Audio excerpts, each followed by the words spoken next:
Reform and the Conservatives want to leave it. Keir Starmer says better off to reform it. Today we learnt more about how the government is going to try and change the European Convention on Human Rights and the negotiations with 45 other countries that will require. We'll dig into it on this episode of the BBC's daily news podcast, Newscast. Hello, no, it's not Sunday, it's Wednesday, but Henry Zeffman is here. Hi, Adam. Hello. Are you pumped for the World Cup? I am. I actually struggle to express fully quite how excited I am for the World Cup. I watched all 2.5 hours or 25 hours of the draw extravaganza last Friday. It was ridiculous, wasn't it? It was truly preposterous. But ultimately, we did get to the stage where we found out what matches I'm going to be waking up at all sorts of weird times of day and mostly night to watch in 6 months' time. So newscasters can get involved in our World Cup coverage, which we are kicking off, boom, pun, already. We still haven't got a name for this feature, but we want you to get in touch if you are living in or related to or from or have an interesting connection to any of the countries that are in the World Cup. And there's quite a lot of them. And it's started off in fine form already. Robert got in touch to say, I listen to Newscast every day. I'm English living in Ecuador. I'm an Ipswich Town supporter. All the matches are generally in my time zone. It's coming home, says Robert. A good pitch to be our representative from Ecuador. And Parima says, hello, Newscast. I'm from Iran, which is going to the World Cup next year, but I'm listening to you from Geneva in Switzerland. Does that still count? Parima, yes. You have got a good call on being our Iranian superfan. We also need a name for this item. Fewer suggestions of names. The emails have been heavier on people who've got good relations to countries. Newscast at bbc.co.uk, or you can WhatsApp us on 0330 123 9480. And I think, Henry, with your excellent record of one World Cup watching every single match, I mean, you could just represent the competition, couldn't you? Well, I think that role was taken by Donald Trump, if I understood last Friday's draw correctly. But I mean, this is quite some undertaking, because are you sure you're going to find someone representing Curacao or Cape Verde or, you know, some of the other smaller countries which could well yet qualify from the Interconfederation playoffs? This is going to be quite something. We're going to take a leaf out of Matt Chorley's book, because on his 5 Live show, he's trying to find a member of the public that represents every single constituency in Parliament. And sometimes for the more... It's pretty tenuous. Yes, the less populous areas that... Of people who don't listen to 5 Live, he so if someone has drunk blue Curacao, they can represent Curacao. Maybe. I mean, if that's you, let us know. Right, Henry, let's get on with the news on this episode of Newscast. Hello, it's Adam in the Newscast studio. And it's Henry in Westminster. And shortly we will be joined by our State Department correspondent, Tom Bateman, because Donald Trump has doubled down in an interview on lots of the stuff that was in his controversial national security strategy, which was released last week and which we've talked about a few times on Newscast. But first of all, domestic politics. Although, Henry, actually, it is domestic politics, but it is happening abroad, because David Lammy, the Justice Secretary, has gone to Strasbourg, which is home of the European Court of Human Rights. What's his mission there? Well, he is at this meeting of the Council of Europe, which is the body which oversees the European Convention on Human Rights. And worth remembering, because it's a long time now since your days of the binders and all of that, Adam, that this is distinct from the European Union. There are 46 states which are signed up to the European Convention on Human Rights, which was first signed in 1950. And there have been increasing noises in different parts of the political debate here in the UK, probably over the last few years, that the ECHR is actually quite a big part, and as some would have it, problem in the illegal immigration issue. And Sir Keir Starmer has himself said relatively recently that aspects of the way in which the ECHR is interpreted and applied in the UK are a problem in the eyes of him and the UK government. Well, what is actually happening at this meeting of the Council of Europe today, and could well result in something pretty significant in the next 6 months or so, is a discussion about essentially all the signatories to the ECHR declaring together that they believe it should be interpreted differently to how it is currently being interpreted. And Britain's actually a little bit late to this, because 9 EU countries started this process a couple of months ago, didn't they? Yeah, that's right. They signed a letter. Italy was involved in that. I think Denmark was involved in that. And Denmark's a really interesting country here because, like the UK, it has a centre-left government, but in the past 5 years or so, it has been, I think, by British standards and by quite a lot of countries' standards, certainly countries with progressive governments, it has been very hard line on immigration and asylum. And that has become a model for some, though certainly not all people in the UK Labour Party. But yeah, the UK didn't sign that letter. The argument they gave was that they were quietly beavering away behind the scenes rather than wanting to sign up to that publicly. But I think that's an important point. This is not David Lammy, and he's also with Lord Herman, the Attorney General, going on some quixotic British-only renegotiation of the sort that we've seen in different contexts with different European institutions over the past decade or so. This is actually something which quite a lot of countries involved are starting off from the position of being signed up to. So I think it seems to have a pretty reasonable chance of success, as the UK government would see it, but also crucially as lots of other governments would see it. And Keir Starmer has written this joint editorial in The Guardian with the Danish Prime Minister today, which says, this is how we're going to reform the European Convention on Human Rights, except he actually doesn't say how they're going to reform it. And I was looking forward to reading that article because I was like, oh, at last, in black and white, we'll get some bullet points about what their negotiating aims actually are. And actually, it was more just rhetoric about why they want reform. Well, there's a really important point. You're absolutely right. They say that they are calling for modernisation of the interpretation of the ECHR. Which is a bit hands-off, isn't it? Well, they are not talking about rewriting the ECHR, which was drafted with heavy British involvement in the aftermath of the Second World War.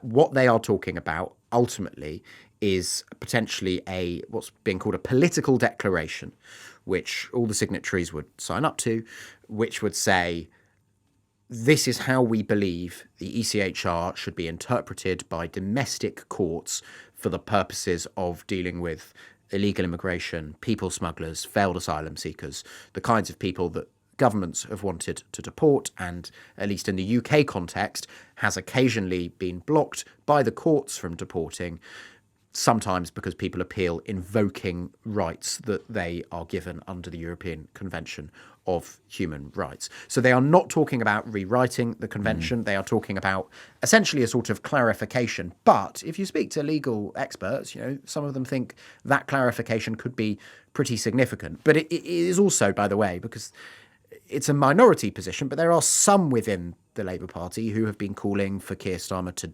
derogate from, so say he's no longer abiding by particular bits of the ECHR, or, of course, the Conservative Party and Reform UK, to Labour's right, say that the UK should leave the convention altogether. This is Keir Starmer saying remain and reform, or not even remain and reform, remain and clarify. And I went back to the immigration policy statement that Shabana Mahmood, the Home Secretary, issued last month, in which we talked about a lot on previous episodes. And actually, there are some clues in there about what they're going to try and do in Strasbourg. And it's things like Article 3, which is the right to freedom from inhumane or degrading treatment. Actually, can you get something on paper that clarifies what inhumane treatment is and isn't? So, for example, can you make it that a judge can't say, oh, somebody who needs mental health treatment that they can't receive in their home country, therefore can't be deported back to their home country because that would be degrading treatment? Can you write something that means that's less likely to happen? And also Article 8, which is the right to family life. Can you actually get something, again, on paper that sort of limits what a family is, and actually make it that it's just very, very close relatives or dependents rather than kind of extended family members who sometimes get caught up in that? Yeah, and on Article 8 specifically, the government has committed, and actually was making noises on this when Yvette Cooper was Home Secretary, so before Shabana Mahmood sort of toughened Labour's stance in general. The government has committed to passing a law in the UK, writing into law, here is what we, the UK, believe Article 8 of the European Convention on Human Rights to mean for the purposes of deportation. So that is them trying to make clearer to judges what the government believes are reasonable challenges under those grounds and what are not.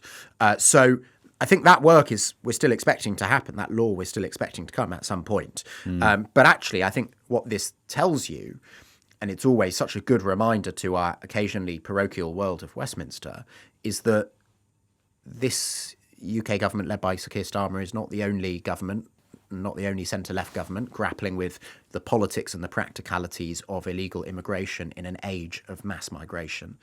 And there are other European countries, some led by like-minded governments, some led by significantly more right-wing governments, which are also looking at the question of what the ECHR means in 2025. Is this setting up domestic political problems for Keir Starmer with his own party, though? Because I'm just thinking back that actually there haven't been that many noises off, to use a very Keir Starmer phrase, about the government's immigration plans overall. Especially if you compare it to the noises off there were about the welfare reforms, it's much, much quieter. So there's two questions there. Yes, I do think there is the potential for political problems here for Sir Keir Starmer. I think they're actually more likely to come outside of Parliament rather than within Parliament. There are some within the Labour Party, Parliamentary Labour Party for sure, who are not happy with the government's direction of travel on immigration, both legal and illegal, which we're talking about here.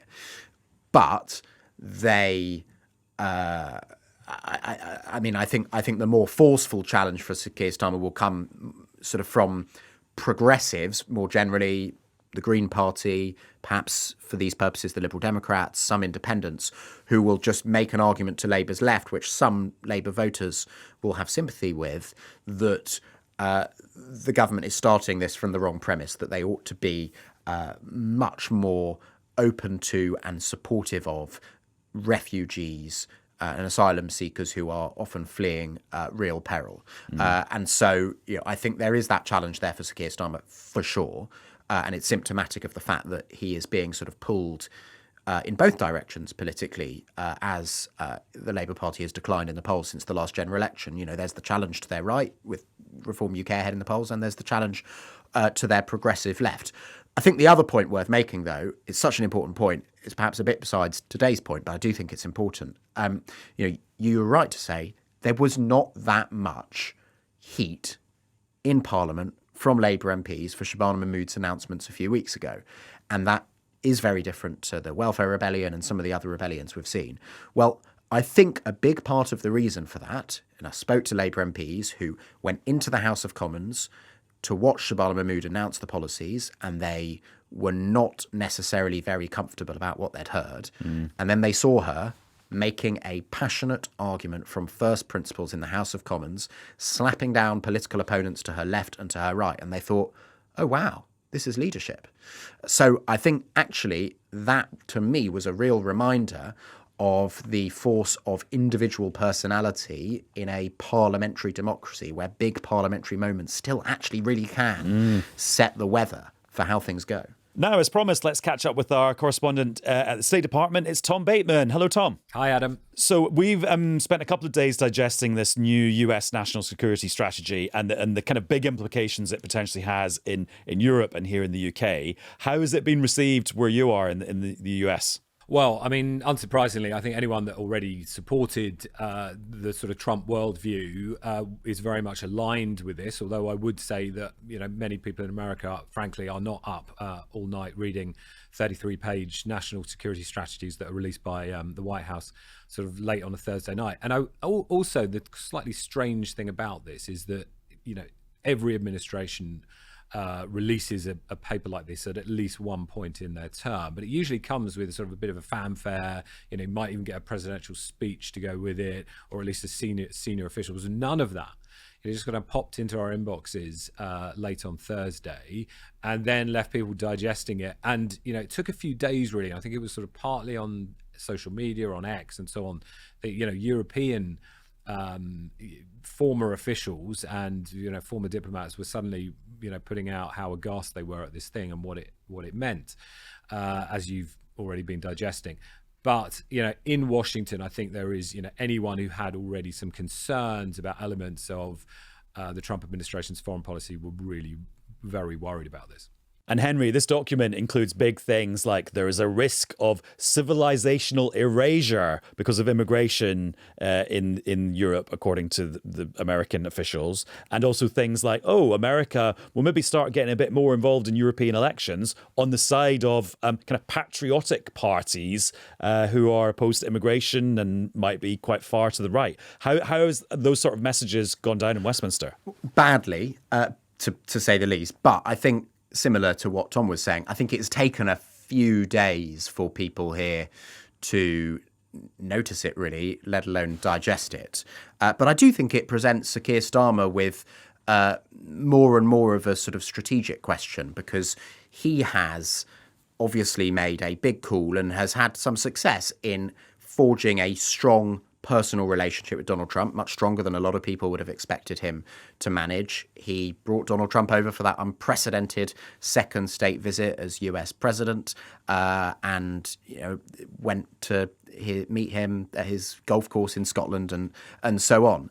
But you do hear more and more, and it's not that prominent, but I think it's getting more prominent, people in the Labour Party, including in the government, saying, yeah, but is he really getting enough in return? Because it's sort of undeniable that at the margins there is a political hit for Sir Keir Starmer, certainly with the kinds of progressive voters who just recoil when they hear Trump say things and see him on screen. And Keir Starmer would say, well, that is completely worth it because the UK Prime Minister must have a good relationship with the US President in order to get things that the UK national interest demands. And he would point to the deal to mitigate the impact of US tariffs and so on. But, many more interventions from Donald Trump like this, especially when they're peppered with insults directed at a senior member of the Labour Party, for example, the Mayor of London, Sir Sadiq Khan. And I think it does get trickier and trickier for Keir Starmer. And we can hear a little bit of how that played out at Prime Minister's questions at Westminster on Wednesday lunchtime, because Ed Davey, Lib Dem leader, asked about this very dilemma. Will the Prime Minister pick up the phones and make it clear to President Trump that any attempts to interfere with our democracy are totally unacceptable? What I see is a strong Europe, united behind Ukraine and united behind our long-standing values of freedom and democracy. And I will always stand up for those values and those freedoms. Yeah, so Henry, Keir Starmer not criticising Donald Trump there, not falling into the goal that was opened up for him by Ed Davey there. But also it sounds like the Prime Minister has been on the phone to Donald Trump today, along with some other European leaders. Yeah, that's right. I mean, we are just getting the details now as we speak, but I'll give you a flavour of what Downing Street have said. This was a joint call between Sir Keir Starmer, Emmanuel Macron of France and Friedrich Merz of Germany. Of course, they were in the UK meeting Keir Starmer in Downing Street at the start of this week alongside Volodymyr Zelensky.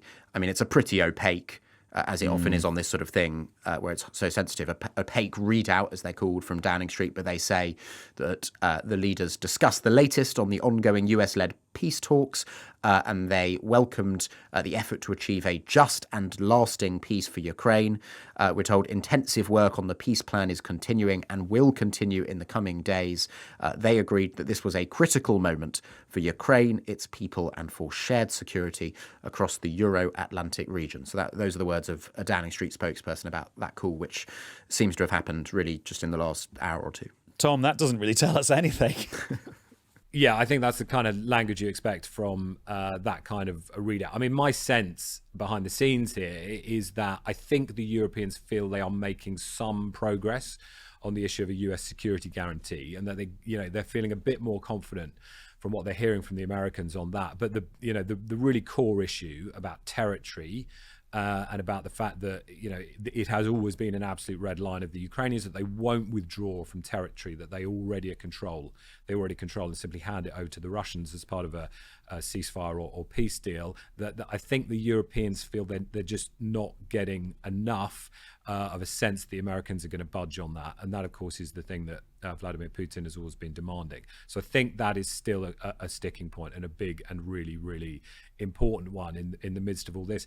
The other thing I'd add, Adam, is that the thing to bear in mind about the pressure on the Europeans from the White House at the moment, and you're seeing it and feeling it in that kind of language, that Donald Trump has been using, calling Europe weak, laying into Volodymyr Zelensky yet again in that interview, is that he is under pressure from his own base because the cost of living in the US is not budging.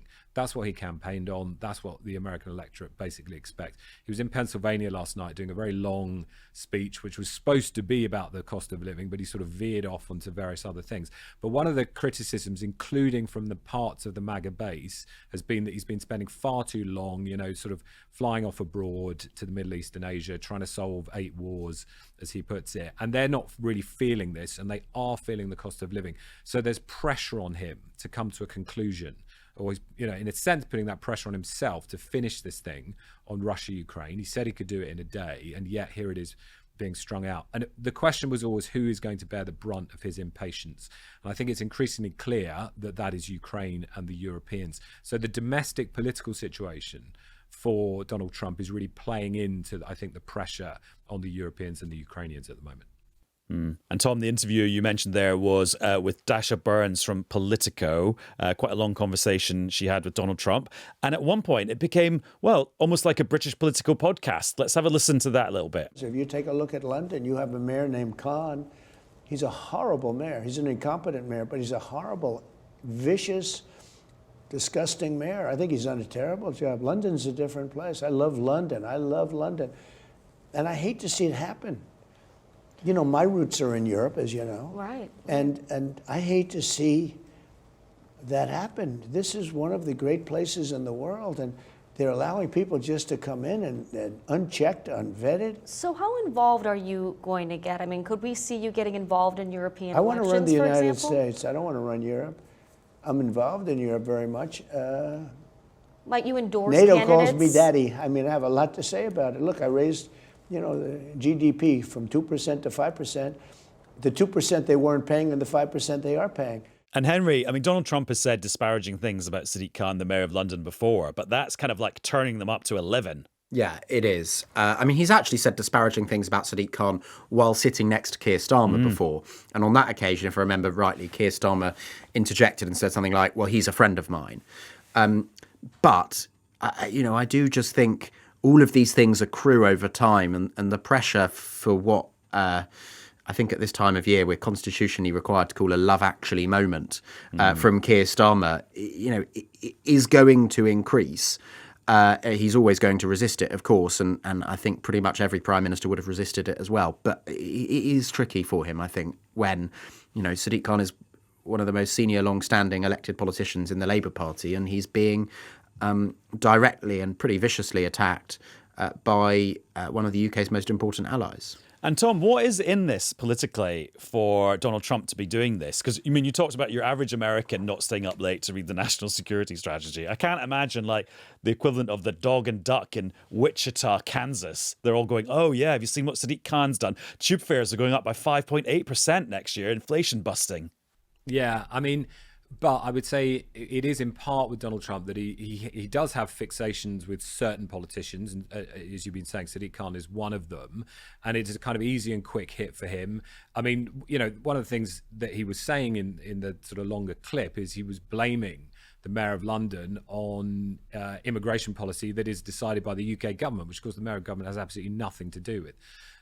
But I think actually it does play with his base, because you sort of be surprised. And we were out in New Orleans doing an immigration story last week, and we went to a kind of heavily Republican town over the lake from New Orleans, and chatting to people there was a couple of things that were interesting. One was actually, I think he's losing a bit of ground on immigration. They think he's kind of overreaching in terms of the heavy-handedness of the deportation rates. But the other thing was that, the number of people that said to me, oh, you're from the UK, but, look what's happening there. They've got Sharia law, cars are being stopped so that people can pray. And, these kind of things that do get into the kind of right-wing media circuit in the US, and particularly into the MAGA base. And I think, because Donald Trump raises the profile of someone like Sadiq Khan, it does get into the conversation. So I think he sees that simply in the same way he attacks his political opponents in the US and kind of makes up nicknames for them and so on. It does play for him.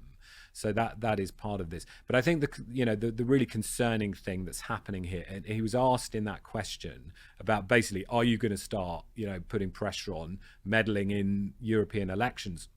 which might seem a bit far-fetched, but the Trump administration has been doing that in its own hemisphere. And we've seen, for example, President Milei in Argentina, who's a close ideological ally of President Trump. I mean, he was in some trouble.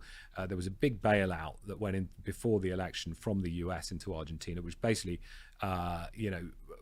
helped propel things in that election. The president was accused of, meddling in that. There's a similar accusation going on about the way the administration is behaving when it comes to an election in Honduras. And so there is a concern that they might start doing this when it comes to elections in Europe. And you look at that national security document, it talks about optimism over patriotic parties, and says that, this is the one signal of hope for Europe, and that it's extraordinary language in the strategy that says the administration has to cultivate resistance in Europe when it comes to the sort of feckless liberalism and mass migration, and so that that is not a kind of unrealistic prospect now.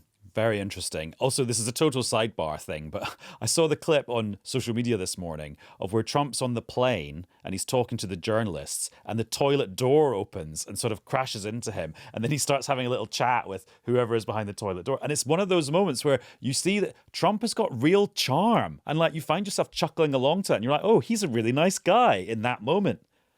And it's just a reminder that of his appeal. Absolutely. And he, that ability to connect viscerally to voters is, I'm sure you've discussed it many, many times, but it is real. And it, when, we all find ourselves in the newsroom, he'll say something and it's either because it's so extraordinary, but yet he will just say it, that you do find yourself sometimes laughing along. And, that I think that ability to connect is, and yes, of course, we're going to analyze the policy and assess it in a sort of journalistic sense, but there is a visceral ability to connect, especially at those kind of moments. And I think, it's interesting that we've discussed often in this bureau about the sort of the way the administration is operating when it comes to the media, because the sort of traditional sense of holding press conferences, all the departments of government having a lot of transparency has really shrunk and shut down. But at the same time, the White House is very much centralized, and he's doing an awful lot of media every day, whether it's signing executive orders and then doing an hour and a half worth of taking questions. But I would say, to sort of counter the idea that there's this new and open sense of transparency with his style, he is also often personally very abusive to individual reporters. And there's been a real spate of that recently, particularly with women reporters, that he's called nasty and stupid and obnoxious, and he's doing it on Truth Social. He's particularly going after certain ones that he accuses of working for sort of fake news networks. But that is the other side of that coin. Well, yeah, and of course, because the last video that went viral of him being on the plane was talking to a female reporter and calling her piggy. So, yeah, well, good to remember that. Also, Henry, just before we go, talking about connecting, Keir Starmer's got a new comms strategy, hasn't he? And it's like high and low simultaneously, in that you can 1 minute be looking at his new TikTok and he's doing a video about Ukraine, which features Larry the cat more than it does the French president or the German chancellor, who were also there at that point. But also you can read a Substack, the sort of the newsletter website, where he writes 2,000 words on child poverty with graphs. Well, look, we as journalists talk a lot, don't we, about how people's media habits are changing from the day, which is obviously quite some time ago now, where they just sat down to watch nightly news bulletins on the TV and read a printed newspaper every morning. And politicians are the same. I mean, I think there's an argument to say that politicians of all parties, at least here in the UK, probably not in the case of Donald Trump in the US, have been a bit slow to catch up to that new media reality. But no, I think they are very, very seized in government of the question of how do they actually communicate with voters in a way that reaches voters where they are, rather than sort of following something which is quite close to how a prime minister would have communicated with voters back in the late 1990s. We don't know, but I assume, well, I don't know if anyone's asked, did Starmer write his own Substack post, though? Because I assume that he did, because he keeps saying I in it. And I'm sorry. Sorry to be cynical, Adam, but I think politicians might have used the word "I" in the written form before without having written it themselves. No, I know, but there's something about reading a Substack. There, the it's vibe is personal. that you are hearing It's from the personal. person. And Yeah. if it was to turn out that it was written by a staffer, that would not accord with the Substack vibe. That is true. I don't actually know the answer, so I haven't asked, and I shouldn't bigger speculate. questions to ask, I realise. Well, no. I mean, it's a fair question. I would be surprised if, at the very least, some senior Downing Street communications people have not had a heavy hand in it. But Well, no, perhaps because how would that's you have unfair. time to write that? Exactly. Exactly. Apart from anything else. Exactly. Right, Henry, thank you very much. Pleasure. And Tom, good to catch up with you too. Great to see you.